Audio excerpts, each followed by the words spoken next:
Now coming to tonight's session, please allow me to welcome Abhilash Shah, the moderator of this session. Abhilash is based in Manchester and he's currently working as product manager for On the Beach, which is UK's largest European travel beach holiday company. Abhilash is an inquisitive product manager who believes in empathizing with the customers to uncover their real pains and challenges. He's passionate about building products that craft great customer experiences and solve their real problems. Abhilash truly believes in continuous discovery, repetitive experimentation, and taking data-driven decisions to build the right product. Abhilash is a proud alumni of the Institute pursuing the EMBA program in product leadership. Great to have you here with us, Abhilash. Handing the session over to you now. Thank you very much, Shama, for that introduction. Welcome, everyone. Thanks for taking your time and making it, especially when it's Friday evening. I'm sure we are going to have a very exciting session today and some great learnings as well on this new trend of human in the loop in machine learning from a very well-known veteran data scientist. It's my absolute privilege to introduce you today's speaker, Keith McCormick, to you all. Keith McCormick is an independent data miner, trainer, conference speaker, and author. He's an instructor in UC Irvine's Predictive Analytics Certificate Program, has more than a dozen of courses on LinkedIn learning platform as well. And is a frequent speaker at conferences like Predictive Analytics World and TDWI, both in US and overseas.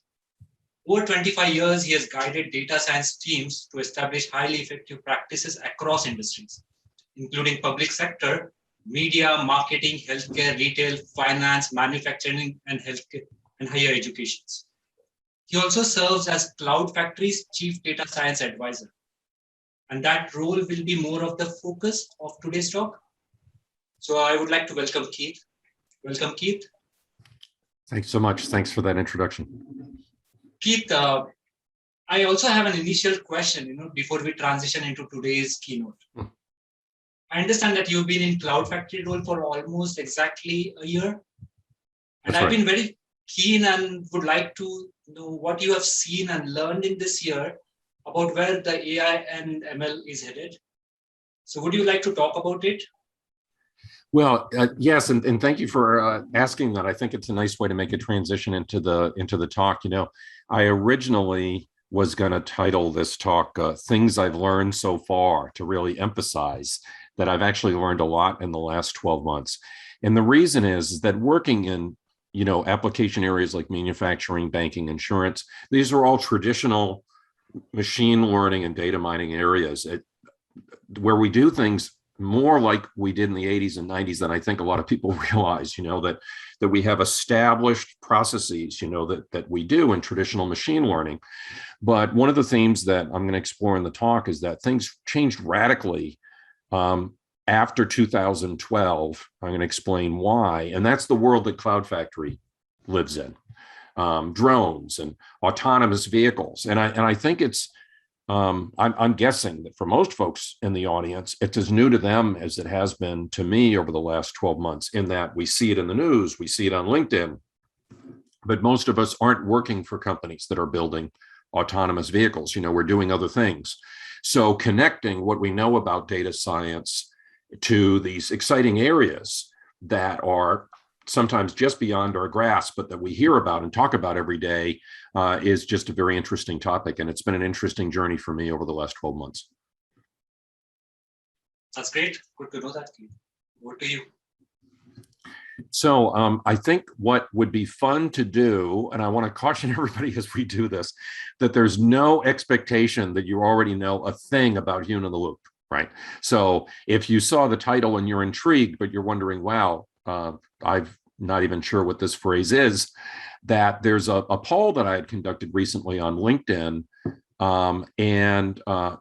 If you could just kind of check this out, the whole notion is, even among folks that are familiar with data science and machine learning, what's the familiarity with this particular phrase, human in the loop? And by the way, we're going to save plenty of time for questions at the end, so you'll be able to ask follow-up questions about this.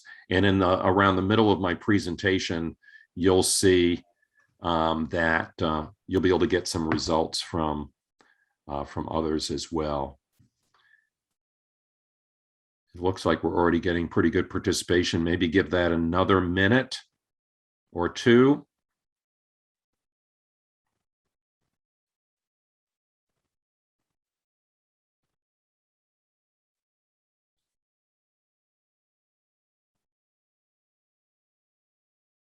I think this is a fun way to start things off. And again, it will be especially fun for me to compare. Kind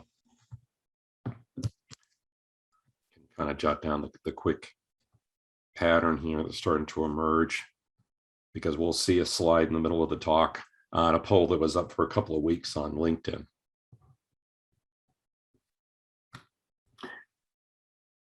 What do you think? Is that almost everybody? Yeah, that should be good, Keith. Okay, great. So what I'm going to do is, so everybody just take a quick glance at those numbers. We can share the poll for about 30 seconds, let's say, out to everybody, and then I will launch the slide deck. And most common answers are critical for some applications in what is human in the loop, and we will return to this when we get in there. So I'm going to go ahead and start with the slides.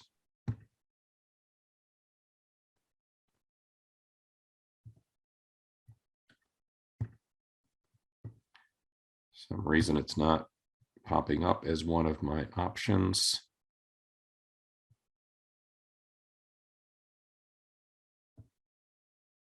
Bear with me for a moment. Sure, no problem. Oh, The same survey and the poll question that you conducted on LinkedIn. What was so it'll really be fun to compare the two. Yeah, it was. So I apologize for the brief delay there. As anyone who's presented on Zoom before, you preferably don't want to share the whole desktop, but rather just the application. But I think we are all set, so I'm going to jump right in.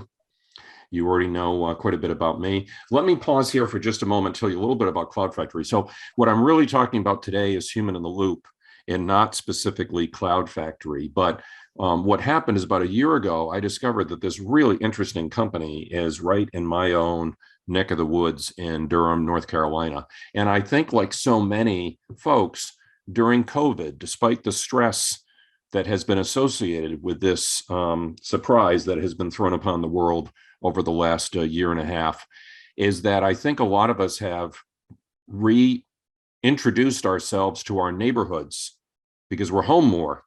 And that certainly has happened to me. So I didn't know that Cloud Factory was 20 minutes from my home here. And once I encountered them, I just became fascinated and wanted to be associated with them in some way.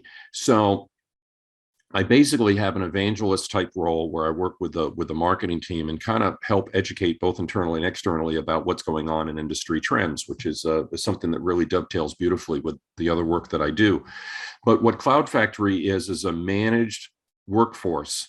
So what we're going to be talking about is how deep learning has created this huge demand for very large supervised data sets, where supervised data sets have not previously existed, like video of cars driving around and so on, right?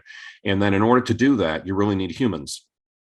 And that's what Cloud Factory does. We have a very large presence in both Nepal and in Kenya, where these folks work, and we'll have more to say about that. But that's the quick version of what Cloud Factory is all about. It's a managed workforce, and we're really trying to create change in these communities as well, making a long-term commitment to the communities. And then in turn, the folks that work with Cloud Factory in many cases work with Cloud Factory for years, which everybody has found very rewarding.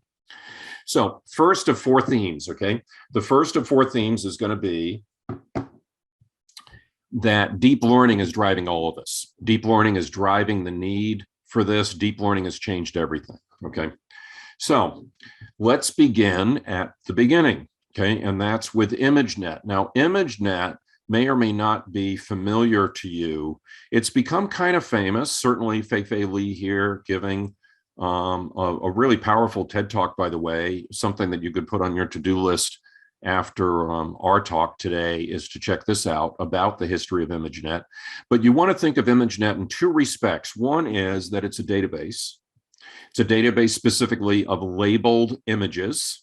You know, the classic, is this a cat or is it a dog type task that has become almost, something that we all find, kind of humorous because we've grown familiar with it. But, we forget that 10 years ago, computers weren't nearly as good at identifying things like this as they were before. There's famous examples of, the computer thinking that a dog is a particular husky breed. Why? Because of its ears or its eyes? No, but because it's in the snow, and we've learned that computer vision makes those kinds of mistakes. So ImageNet was created basically to allow machines to practice at computer vision, but it's also a competition to allow academics and researchers to test their abilities against this data set. So it's a database and it's a competition.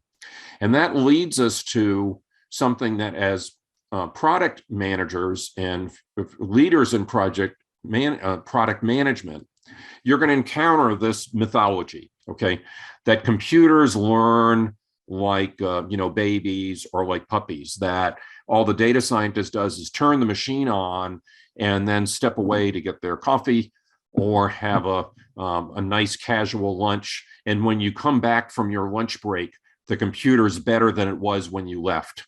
And I think all of us in the industry will sometimes encounter senior management, for instance, that has heard of this kind of thing and expects AI and machine learning to be magic. Now, I'm not trying to say this in a negative way. It's just that if you're being fed that through news, through LinkedIn, through research reports, through even conference presentations, and you get the notion that it's this way, then when development time is longer than is expected, or you're trying to add a new feature to an app or some software, and things get bogged down and more complicated, you might be constantly trying to explain to senior management, it's not as magical as it sounds like in the news. Well, where is this magical thinking coming from? I've had a theory for some time that folks are confusing traditional machine learning and now deep learning with reinforcement learning. So what's reinforcement learning? We're going to be focused primarily in this talk on supervised learning, but I want to clear this up right off the bat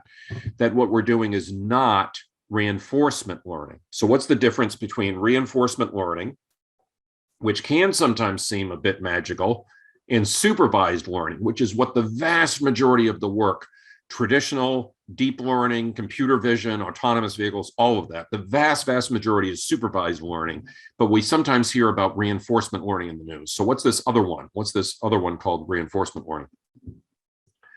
Well, reinforcement learning is the most famous for its association with games. This goes back to Arthur Samuels, a famous researcher in the 50s. I mean, before I was born, a long time ago, mid-century last century, Arthur Samuels taught the computer how to play checkers and basically just taught it the rules. And what happens in reinforcement learning is you navigate in this environment of the chessboard or of tic-tac-toe or of checkers, or more recently of Go, fascinating, game. If you haven't seen the documentary on AlphaGo, you should. It's fascinating.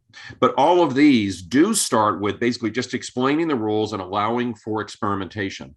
But imagine if an autonomous vehicle were to learn how to navigate streets by hitting a utility pole or hitting a curb, or worse, as its method of learning how to drive down the road. You can see that it doesn't fit all these different application areas, but it's really a fascinating topic, and everybody thinks that games are a lot of fun.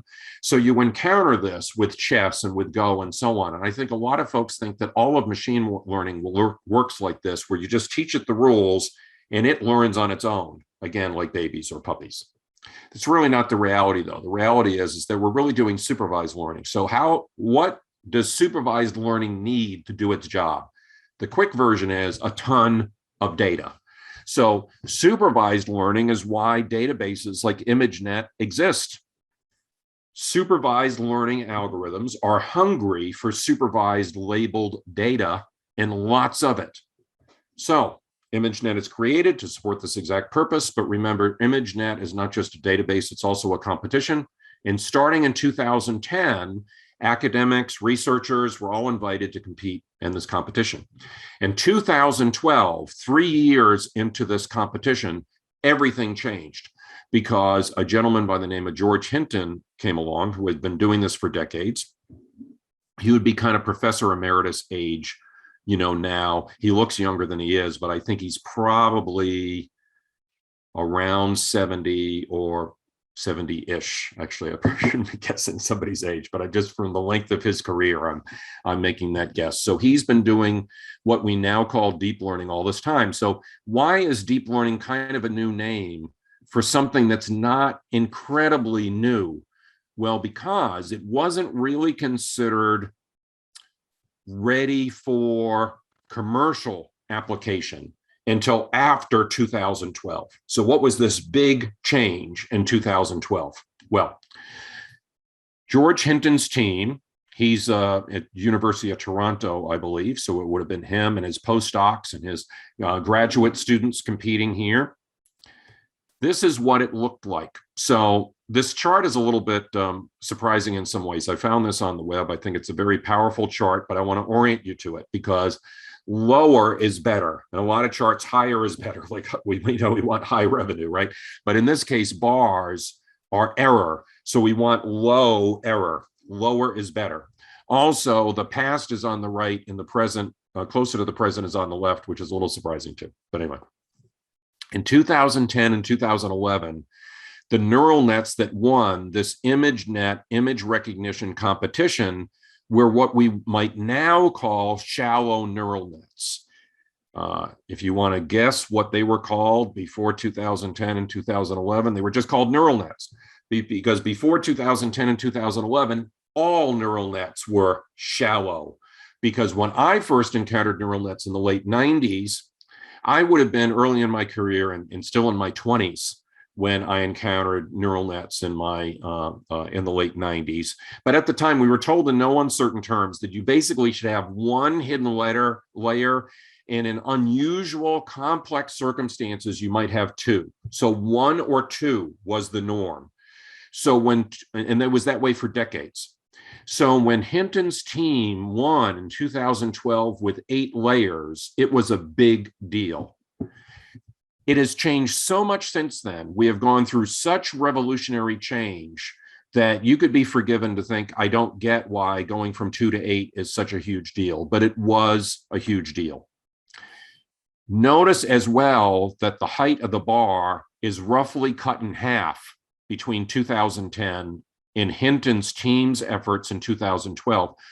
Efforts for which he shared the Turing Award a couple of years later with 2 other very famous researchers. The Turing Award is kind of the equivalent of the Nobel Prize in computing. It's also a very big deal. So the error rate was cut in half and the number of layers dramatically increased. Starting from here, then going to 8 layers, again, a true revolution. And then look in the upper left of the slide. By 2015, 2 amazing things had happened. This is how quickly things changed. Between 2010 and 2015, 2 unbelievable things changed. The error rate got incredibly low compared to what it had been before, to the point that by 2015, the error rate was better than humans. That's amazing all by itself. And notice that the number of layers went from decades of it being 1 or 2 to 8, and then 152. And then something that's so recent that I don't have a slide for it here is that just a couple of weeks ago, I was reading that Microsoft has developed some hardware technology capable of fitting 32 trillion parameters. So if you are a linear regression person, and I gather that I would imagine that most of you are familiar with linear regression, and linear regression and neural nets aren't as different as they seem at first. Neural nets obviously are complicated. They allow you to, it's almost like adding polynomials to your regression. It allows you to handle complexity and curvilinearity and all kinds of fancy things. But if you think in terms of regression and you've got 5 predictors, and regression, you only have 5 predictors and 5 what's called beta coefficients. Well, these 32 trillion, that's with a T, trillion with a T, 32 trillion parameters would be like having something vaguely like having 32 trillion beta coefficients in a regression. I mean, it's just mind-boggling, even to me. And I was looking into this just a couple of days ago when I saw that article, And the state of the art 15 months ago, I guess, was 17 or 18 billion. So think about that. It is mind-boggling. 17 or 18 billion parameters a year and a half ago to 32 trillion. Unbelievable. Orders of magnitude, mind-blowing, right? So this revolution started really in the wake of Hinton's team winning this competition. So what does that mean about human in the loop? What even is human in the loop, right? We're ready for that transition to introduce, the real theme of the talk now, as having laid down this foundation, because given all this revolutionary change, deep learning is hungry for data. So what human in the loop is using human labor, thus human in the loop, human labor to either increase the size, completeness, or accuracy of our supervised learning data sets. So in other words, if you don't have the ImageNet database, how do you go about getting it? You get it by having humans label the images. And then once that database is built, but you must build it first, then you teach the computers how to do it as well. So that's human in the loop, increasing the size, accuracy, or completeness of our supervised machine learning data so that deep learning can happen. And Andrew Ng, who's a famous data science educator and data science thought leader, describes it in this way, that if you're going to have a rocket, if you're going to have a very big rockets need a lot of fuel. And to use this metaphor, deep learning, a large complex network like the unbelievable 32 trillion parameters that I just mentioned, that's a huge rocket. Huge rockets need a lot of fuel, and the fuel is the data. And that's why we need human in the loop, because the data comes from humans. Now, if you're wondering something right now, you might be wondering the same thing I was wondering 5-6 years ago when I first started hearing all the buzz about deep learning, because I'm not an academic researcher at an elite institution. I'm a practitioner. Okay, so I'm always hearing about this stuff about a year or two after the academics do their papers, and I go to a conference, and that's how I get to hear about it. So I'm a couple of years delayed from the academics. So I started really hearing about deep learning more like 2015 or so. And already it was really influencing things. You might have been thinking, well, what's going on that's so new? Well, we've said part of the story already, but the other part that might not be clear is the difference between structured data and unstructured data. So the kind of data that needs humans to label it isn't all data. In fact, for many of you, you're going to be working in industries like the industries I've been working in before Cloud Factory, like insurance, manufacturing, banking, right? Where does that, or cell phone is a great example. Where does the cell phone data come from? It comes from me using the phone. No, there's no human labeling going on there. All the phones are being captured. They're in a bill somewhere. They're sitting in a computer somewhere, and the data scientist can go into that data and determine if I would save money if I was on an international plan or something like that. There's no human coding, human labeling rather, to allow that to happen. That's already structured data. The data is structured just because I'm using my phone every day. In contrast, we have the dogs and the cats and the autonomous vehicles and the drones flying through neighborhoods to make deliveries. That data has to be labeled. And you might have some vague sense of what this is like people drawing bounding boxes around stop signs to say, hey, that's a stop sign, but this other sign is a yield sign or something like that. That's what requires the human effort.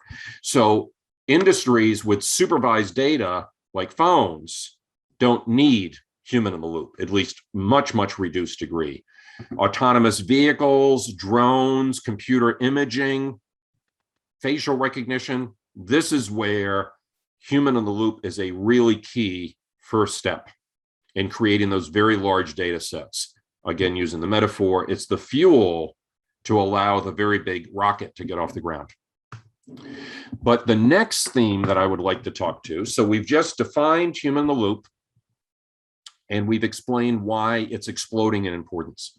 So now I want to pause for a moment and talk about a different aspect of human in the loop that doesn't get as much attention as the big rockets need big fuel. In other words, big deep learning neural nets need lots of data. There's another aspect as well, and that's basically exception processing. So what do we mean? Well, what we were just talking about was the design and build phase of machine learning.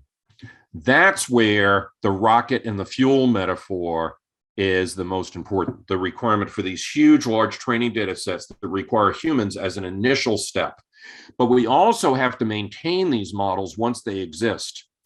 So an example that I was just interviewing an industry expert about a week ago on this same topic, and somehow we got stuck on the following example, you know, that you could have footage driving down the road, and you could get pretty good at identifying not only the path, but the trajectory of a deer. I happen to live in North Carolina, and I see deer in the yard all the time. And obviously that can become a real risk to drivers, especially at night if a deer is crossing the road, right? But let's say you developed a autonomous vehicle model on North American data, but then you were using it in Australia. Okay, this is an example that's actually quite serious, but has a certain almost humorous aspect to it, because you just kind of imagine in your mind the way deer move versus how kangaroos move. Okay, and you could realize that the model would really run into trouble. That's kind of what we're talking about here, is that once you launch the model, once the model is out there in the world, you can encounter some phenomena that are new and that the model aren't ready for. And that sometimes forces you to go back to the design and build phase, and might force you rather to add to your data with particular edge cases or special instances, right? But there's another form in which that happens as well. During the normal course of running the business, you may occasionally encounter these exceptions, and it's not cost effective to go back to design and build, but rather you want to utilize this managed workforce in real time or near real time to help the model out. So something that a lot of folks don't know is that Google employs tens of thousands of people, huge groups of people. Now, I'm not a specialist in particular in search or in Google, you know, as a company, but this very large workforce internal to Google is there to help refine search. So when you do a search and you don't choose the top choice, or let's say you have to go to the second page, there's someone manually looking at that and trying to refine and optimize. So there is not just a human in the loop, but tens of thousands of human in the loops, even with something that we think of as completed technology. Like, we all trust Google search in our everyday lives. Little do most of us know that it's constantly being refined, and that refinement involves an army of humans, right? So what form might that take in a practical example, let's say like insurance? Well, James Taylor is a gentleman that I interviewed in an interview series that I've been doing with Cloud Factory, and he was talking about a disability claim example. And specifically what it was is, let's say somebody had a mobility issue that they were claiming, you know, on disability. It might take a human to look at the doctor's notes or something like that to say, wow, is there something that indicates mobility here? The mention of ankle or knee or hip or leg, or maybe explicitly the word mobility, right? That's something that would take a human just a glance to confirm or disconfirm, right? And you're not making the decision just based on that. You're just adding this additional piece of information. Is there anything regarding mobility in this brief paragraph that I have to read? A human can do that very quickly. For those of you that have ever played around with natural language processing, I think we all recognize it's a lot harder than we give it credit, right? I mean, there's enormous strides been made, and maybe we can talk to our Amazon Alexa device pretty successfully, but it's tough work, you know? So sometimes it's just more cost effective to add in this piece. Now, notice you're not making the human the judge of the whole system. The human, rather, is providing a missing piece of information that goes back into the whole production system. And that's what folks like James recommend. So as he points out, it's crazy not to do this, because you're solving an immediate problem, but you're also labeling data. So you're addressing the deploy and operationalize issue, but you're also providing what you need to go through an eventual refine and redesign process as well. You're getting two benefits at the same time, but that's not what most people do. What most people do is they postpone deployment. And I think as future product leaders, you could really appreciate this, right? Where sometimes you're always trying to decide, do we launch now or do we wait? Well, James is really saying, don't delay, launch now, because you'll never be perfect. So launch, and this is the classic build the plane while we fly it kind of a thing. But what he's saying is that if done right, it is the best approach. So what does this look like in practice? Well, you would think something like optical character recognition is completely solved. Computer scientists have been working on this with considerable success since the 80s. I really do believe the late 80s was when we started to get early indications of like reading checks, processing checks, or the postal service here in the US being able to read zip code, including like handwritten zip code. This is people have been working on this for decades, but still things will happen. In fact, I don't even know, for instance, how well OCR can handle something like a coffee stain on a meal receipt. I imagine that's a challenge. Certainly different characters throughout the world. We're looking at English language characters, and there's a lot of non-English languages that share the same characters, but as you all know, that's not true of all languages, right? So you have all kinds of challenges with OCR here, but also things could be handwritten. A gentleman that I was interviewing recently was saying, OCR can pretty successfully read the side of a medicine bottle. That's not a big problem. But sometimes figuring out what number on the medicine bottle is the dosage and what number on the medicine bottle is the times per day is still tricky for machine learning and AI, right? AI and machine learning has no problem identifying the number 3, but it sometimes has a problem with knowing if that's 3 milligrams or 3 times a day, right? That's still a problem today in 2021. So what you'll often have is humans, again, in the loop, not in creating a training data set, but in intervening in real time or near real time to add information that the machine just can't detect on its own.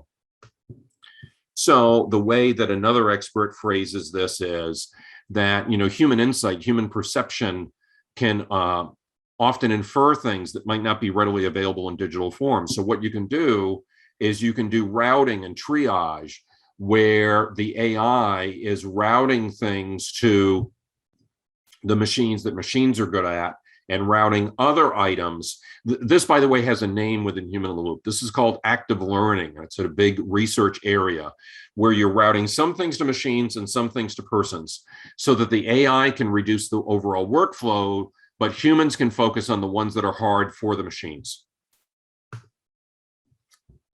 So an example of that might be something like social media, for instance. Again, this notion of inference, someone's mood or intent, still incredibly difficult for AI and machine learning, but a lot easier for humans. A brief aside, by the way, about the Cloud Factory. We really try to attract folks that are doing this very challenging work. There's a lot of training that's involved. Imagine that it's medical imaging or images of agriculture. The more familiar you are, the more accurate it'll be. So we really try to create an environment where these folks are valued and want to contribute in this way over a long period of time. Okay, so in other words, we're not looking for a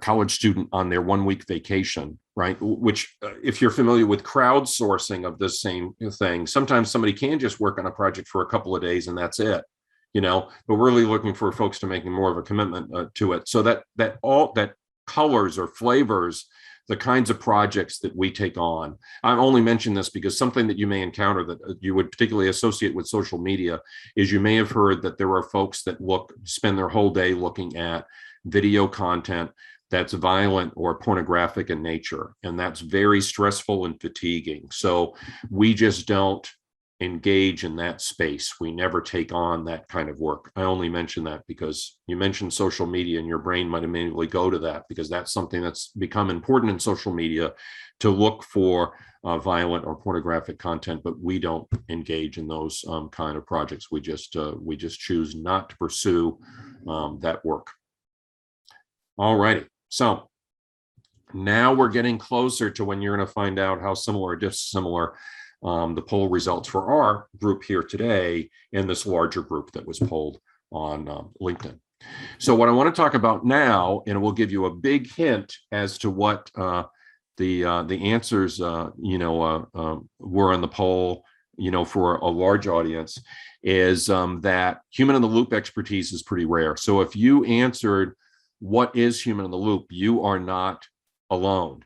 It's out there, it's important, it's increasing in importance, but even among data scientists, frankly, in elite programs, it's not something that everybody's familiar with. So what's driving this? Well, first, an expert, if you are interested in this topic and you want to discuss it, if you want to explore it in depth, then I would recommend Robert Monarch's book. It's really the only book-length treatment of the subject that I've encountered. I looked all over the place. So when I found that his book was in press, in the works rather, and coming out this past spring, I included him as one of the interviews that we did. It's about 400 pages on just human in the loop. It's a bit technical in spots, and 400 pages on anything is a commitment, but I do recommend it highly if it's something you want to, if you really want to understand the technical underpinnings of this. But what he says is, straight out of school, many people in data science roles just didn't learn anything. In other words, there's not a lot of classroom learning about this on the data side. And I think if you look at environments like LinkedIn Learning, where I've been involved for quite a few years, or platforms like Udemy and so on, YouTube, where a lot of us go for data science education, including myself, all those platforms I've explored at one point or another for my own education.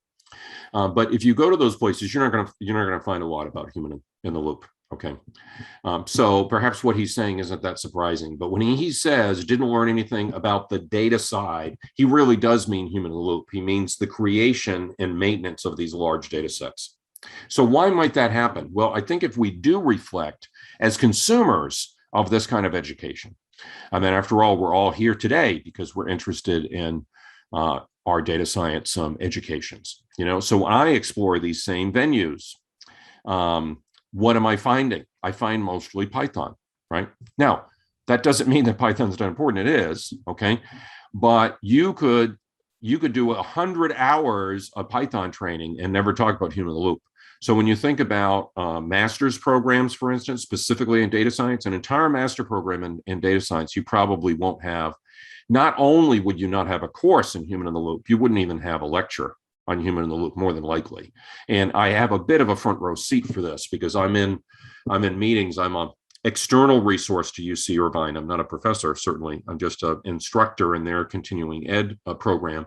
But I sit on the advisory board specifically for the certificate program, and we talk about what to include. I've never heard anyone suggest that out of a 6-course certificate program or an 8-course certificate program that there was room for a whole course or even a whole learning unit on human in the loop. And despite how important I think it is, I don't know if it fits in something like a 6-course sequence because you have this other stuff that you have to do.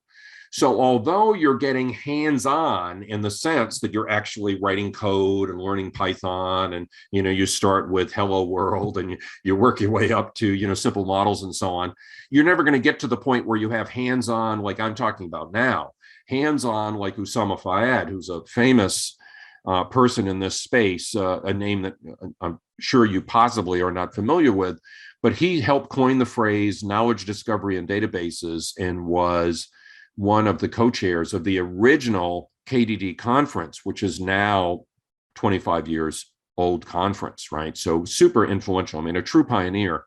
And the way that he puts it is we need apprentice-based learning because, learning all this code doesn't really teach you. It gives you the tools and the toolkit. It doesn't give you the broad application. So he uses a metaphor that I just love, that we need something like a doctor's residency.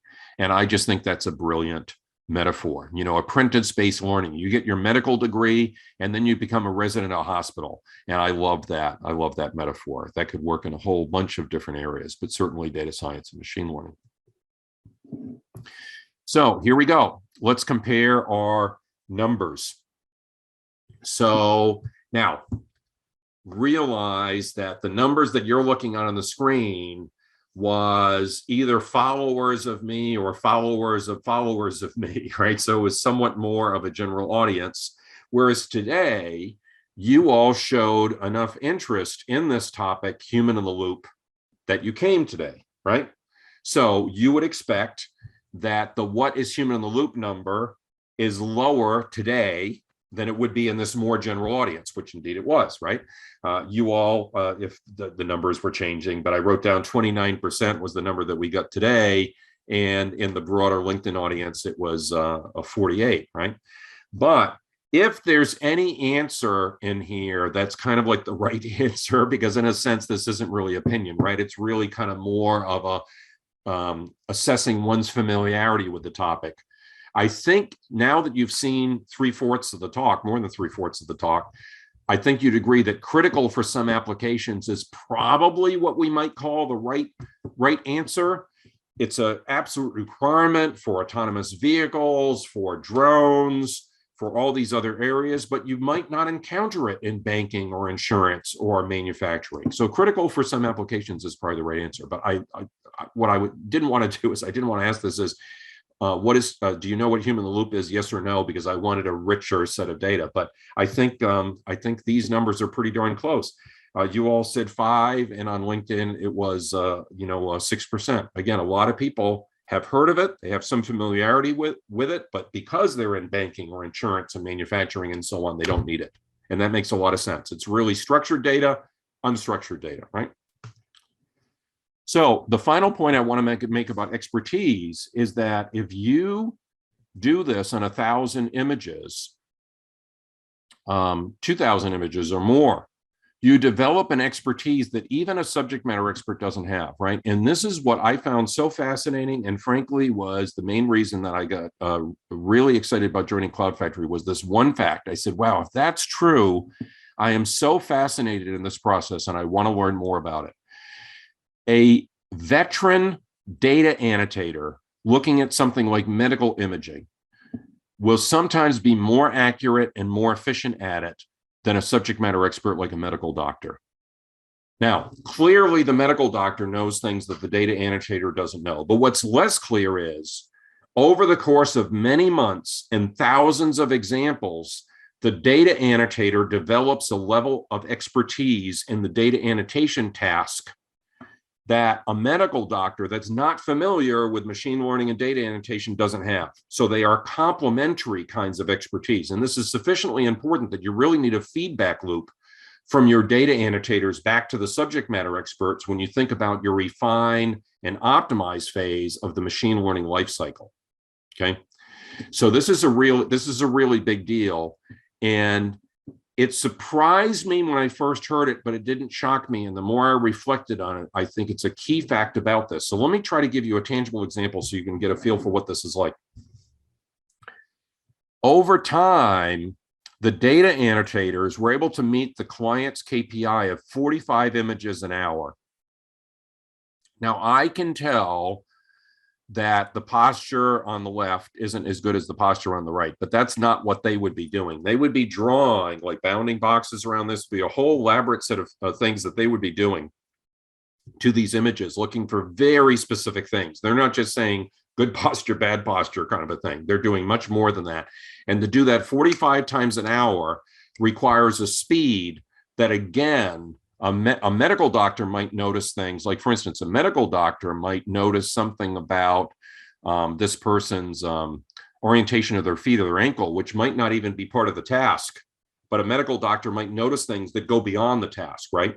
But the data annotator is probably faster and might notice things that are anomalous, saying, wow, in 1,000 images, I've never seen an image quite like this one before. So again, you have this complementary expertise. It's very interesting. So I want to close and start thinking about Q&A, everybody, because I want to switch over to Q&A within the next 5 minutes. Now I want to talk about just kind of a couple of fun application areas that are in this space where machine learning and AI are important and where human in the loop is important too in creating these very large data sets. So my first example is reducing pesticide by knowing exactly where in a plot of land pesticide is needed. Okay. And again, we'll be switching over to Q&A in about 4 minutes, 3 or 4 minutes. Okay. So what does this look like? Well, notice how the, where the boundaries around the leaves on the right have been clearly indicated. Something that actually computer vision still has a tough time with, and I think as humans looking at this, we would feel the same way. It's not that easy to count the leaves. Now, that's not the task here. The task is not to count the leaves, but if you can't tell where one leaf ends and the next leaf begins, that is part of the task. And again, notice this is less than 30 minutes an image, average of 15.3 minutes per image. Now, I don't know exactly what the task is, but I believe it is making sure that the leaves are individually defined, right? Because then what you're doing is the machine learning is there to help you say, this plant has a certain amount of disease and this other plant doesn't, so that you can efficiently use the pesticide. But you see what I mean? This is not trivial stuff. So there are folks that do crowdsourcing to do human in the loop, where basically they give a paragraph of instruction, they farm that out, and then people will, I'm not an expert really in that industry, but they'll bid on, what they're willing to, get paid for that kind of thing. That's not the market that Cloud Factory is in. We're doing a managed workforce. So folks are doing a day or maybe a week of training and then staying on that task, a task like this of the leaves, for 6 months or a year or more, right? And that's where you really get that level of expertise. So it's, I'll be candid, I don't know if I would be very good at it, because I don't think I'd be good at detailed perception work like that. But clearly, you do this thousands of times, you're developing a skill set and a knowledge about the subject that you didn't have when you started, right? What about in retail? I think we all know about automated or semi-automated checkout. But, another application area, in fact, it was an earlier role for the gentleman that I interviewed last week, was using AI to go into the grocery store and identify what item you were pointing the camera at, which is an incredibly powerful thing for the vision impaired. So someone might have enough vision to navigate the aisles and so on and pick up what, is a can of soup, let's say, but not be able to read the label. So having a phone app that recognizes that this is a peach and this is a nectarine or something like that, very, very powerful application area of computer vision in retail, not in one that perhaps is not as famous as automated checkout. This one's a lot of fun, and we may even want to talk about this kind of thing in Q&A if anybody wants to hear more about this. But one expert in particular that I interviewed thinks that what's going to happen is that autonomous vehicles are going to increase the amount of time that we spend as pedestrians on city streets. He happens to be an expert in smart cities. So the image on the right is an image from Denver. I don't know if any of you have ever happened to visit that city. Denver's a fun place. I haven't been there for years. I used to go about once a year to teach a class. But that bus is a free bus, and there's no cars on this particular street in Denver. It goes about 10 or 12 blocks. And that way you just park your car and you go up and down and you do all your shopping, and then you return to the parking lot and you get your car.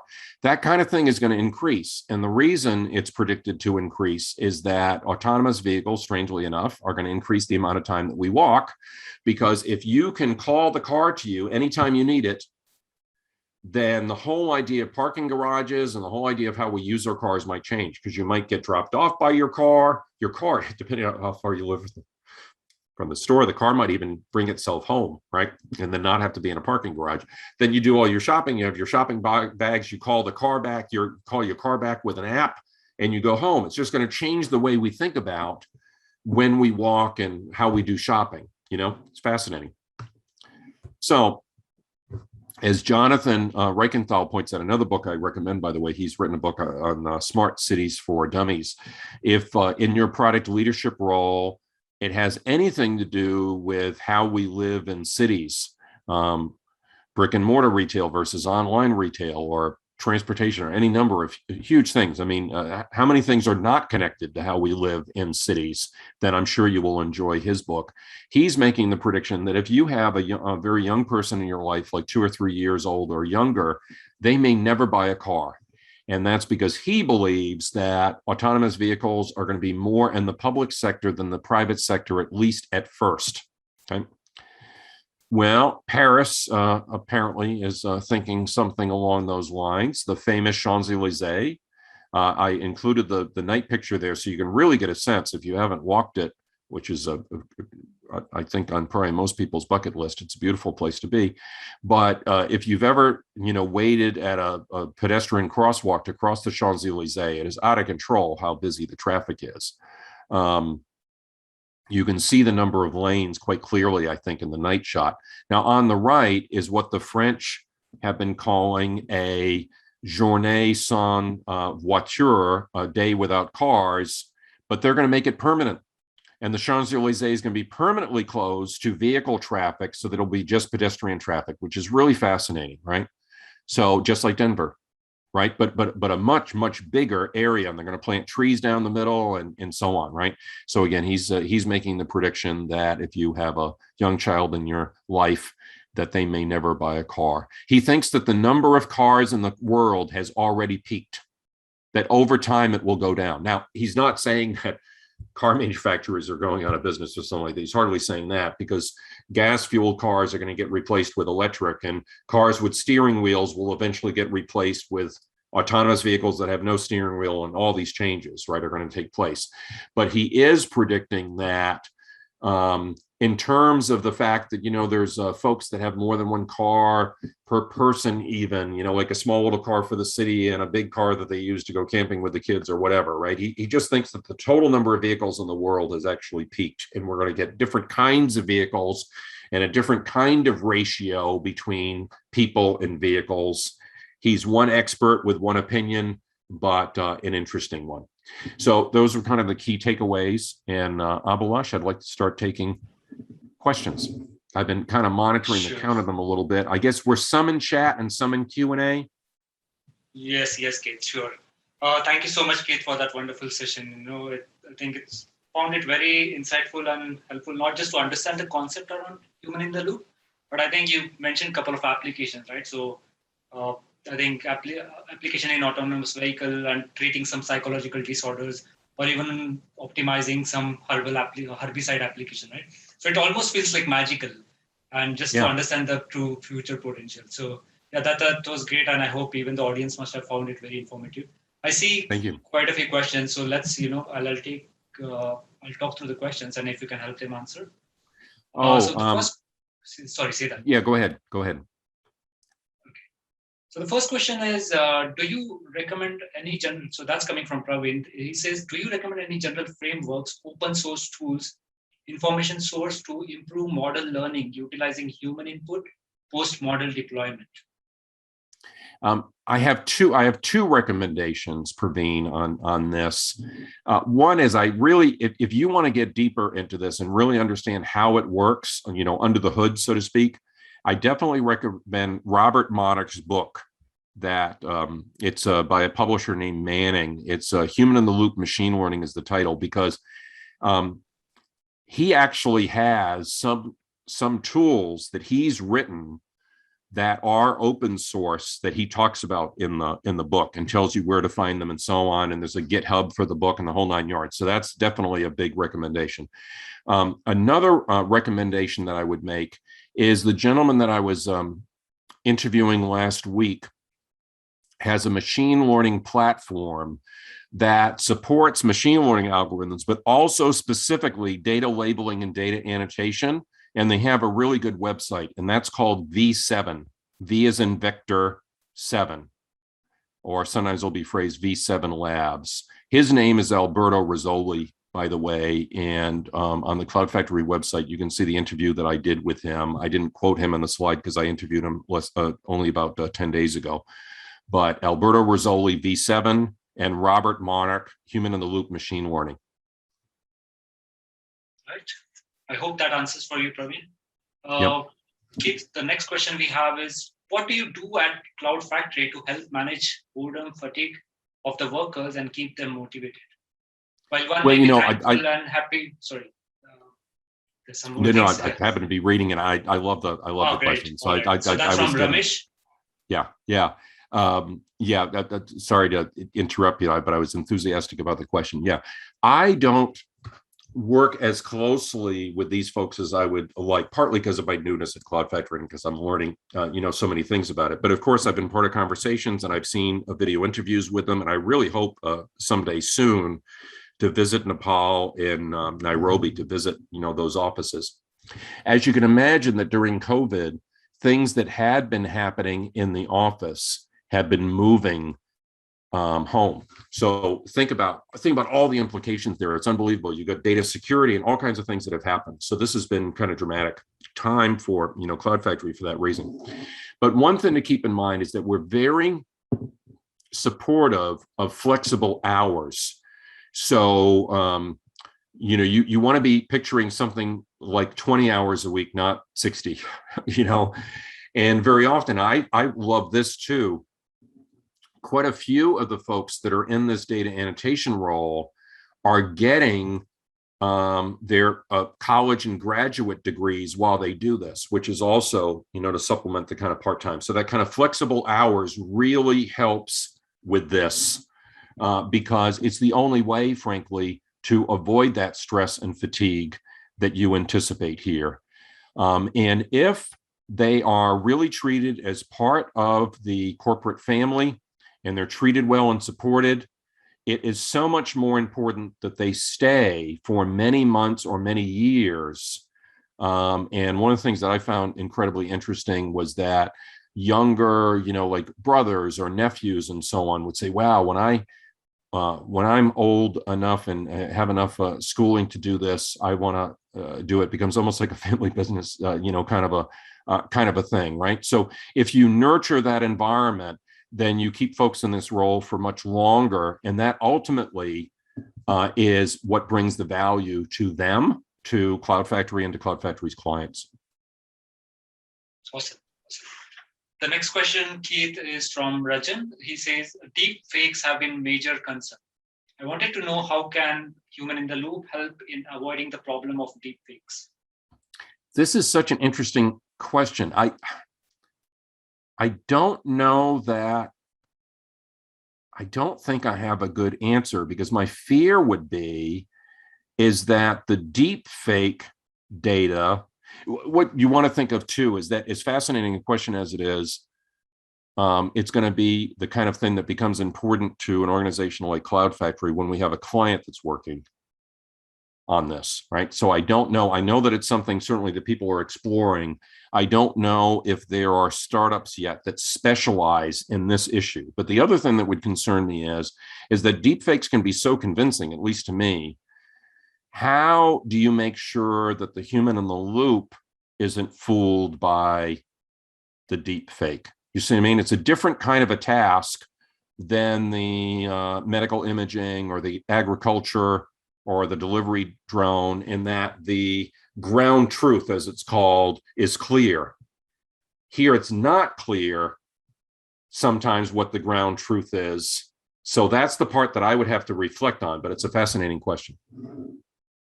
Thanks, Keith. And with time constraint, I'm just going to take the last one. So the last question is from VN. He or she says, what should be the system trigger to involve human in the loop intervention? Really, really important question. Yeah. So what you end up doing is you end up using machine learning in two senses. You use the machine learning to process cases that the machine learning is capable of, but you also use machine learning for the triage, for the routing. So you end up having to use machine learning in two ways. And that routing is called active learning. And there must be like 150 pages on active learning in Robert's book, because it's a really important topic, but it's actually using the computer to do this. Over time, the computer can learn what should get sent to the human and what should get sent to the machine. And it won't always be right. And when it's wrong, it all creates a feedback loop.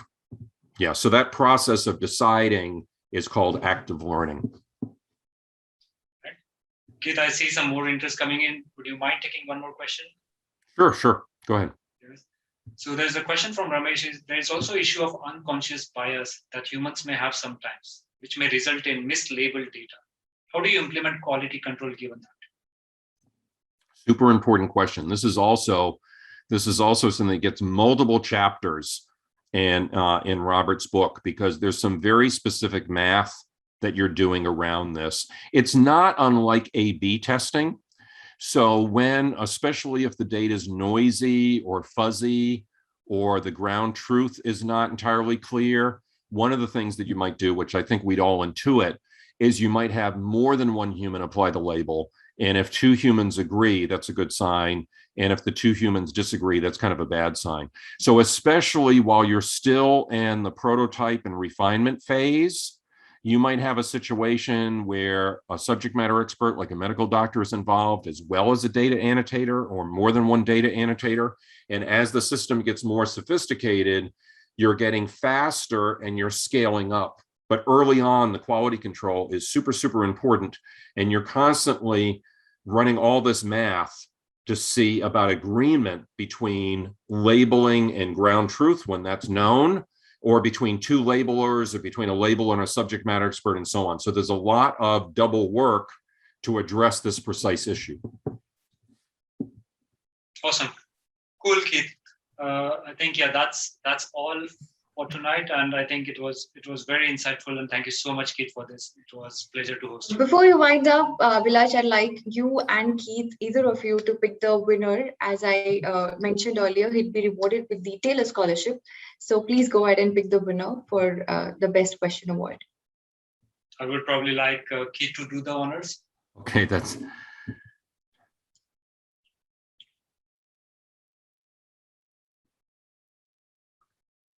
Oh boy, this is so, I mean, all the questions.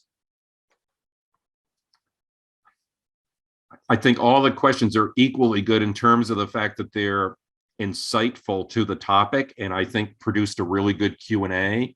So I'm gonna, since I'm forced to choose, I'm gonna go with Ramesh, because I think that's such an important issue about the fatigue of the workers and treating the workers well.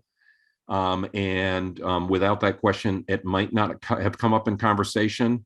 And well, you could tell from my enthusiasm, because I started answering that one before you were able to finish reading it. Yeah, you know? yeah. So on that basis, based on my enthusiasm about the question, we'll choose Ramesh. But you all asked very helpful questions. Yes, perfect. Congratulations, Ramesh, on winning the Taylor Scholarship and for the great question that you asked. And we'll get in touch with you with the reward shortly. Well, I had a lot of fun. I enjoyed today. I enjoyed when I was able to do this event in the past. So I want to thank you so much for the repeat invitation. Yeah. Yeah. And thank you so much for the brilliant and engaging session.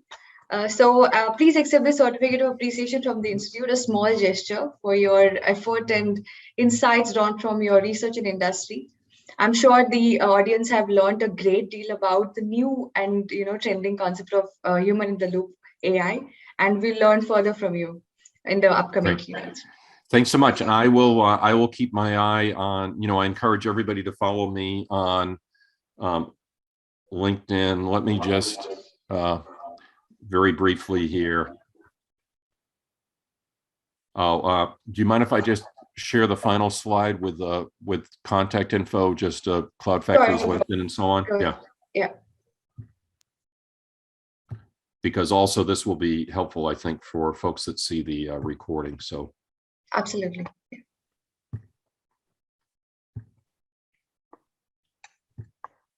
There we go. So my email at Cloud Factory, Cloud Factory's LinkedIn. My LinkedIn is easy to find because I got lucky with LinkedIn. My LinkedIn is just Keith McCormick. You don't need any numbers or underscores or anything like that. And then cloudfactory.com webinars, I want to especially mention that because if you were interested in any of the expert interviews, like maybe the one with Robert or maybe the one with Jonathan, you can find those on that website. If someone wanted to go deeper on any of those topics, whether it's smart cities or the technical issues around human in the loop or what have you. So again, people will be able to pause that in the recording if they do that. But that's anyway. I just had realized that we hadn't ever gotten to the final slide. So again, thanks. Thanks. Thank you once thanks again you both. for joining us. Yeah. Okay. And thank you, everybody. Abhilash, for moderating this session seamlessly. Thank you. Thank you very much, Shama. Yes, thanks. Thanks, Thanks, Abhilash. Thank you. Cheers. Audience, Take care, if you found Bye-bye. Bye-bye. Thank you, everyone. And audience, thank you for your enthusiasm and the questions that you asked. And if you found today's keynote useful, please take a few seconds to share your feedback, experience, and perspectives on this session. Your feedback is important to us and critical for us to make improvements in the upcoming editions of the festival. Please go ahead and scan the QR code and share your feedback.